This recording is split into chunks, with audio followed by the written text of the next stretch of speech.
Сайн байцгаана уу? Улаан гом сумын нархан 3 дугаар цэцэрлэгийн туслах багш Элбэг Туяа байна. Өнөөдөр би та бүхэндээ гэрийн нөхцөлд хоолой зайлах усамлыг хэрхэн бэлтгэх талаар эцхэн зөвлөгөө өгье. Хоолойг зайлснаар амны хөндийг ариутгаж, амны хөндийн бүх төрлийн өвчнөөс урьдчилан сэргийлнэ. Хоолойг зайлахдаа давсны уусмал, сармисны уусмал, царвангийн уусмал, нимбэгний уусмал, соодны уусмалаар зайлнаа. Одоо бүгдээрээ жамс давсны уусмал бэлтгэцгээе. 100 г буцалсан бүлээн усан дээр 5 г буюу амны жижиг халбаг давс хийж уусмлаа бэлтгээд шууд хэрэглэнэ. Соодын уусмал бэлтгэцгээе. 100 г буцалсан бүлээн усан дээр 2 г буюу амны халбагын 3/1-тэй тэнцэх соодыг хийж 1 минут хутгаад амаа зайлнаа. Саримсны уусмал бэлтгэцгээе. 100 г буцалсан халуун усан дээр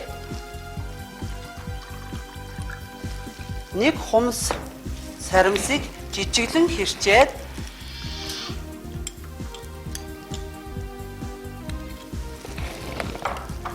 (5 минут) хандсныхаа дараа шүүж хэрэглэнэ.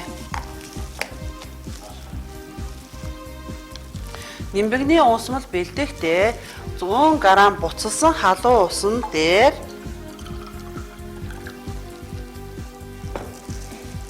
1 зүсэм нимбэг хийж 5 минут хандлаад шүүж хэрэглэнэ. Царвангийн уусмал бэлтгэхдээ 100 г буцалсан халуун усан дээр 5 г буюу амны жижиг халбгаар нэг царван хийж 15-аас 20 минут хандлаад шүүж хэрэглэнэ.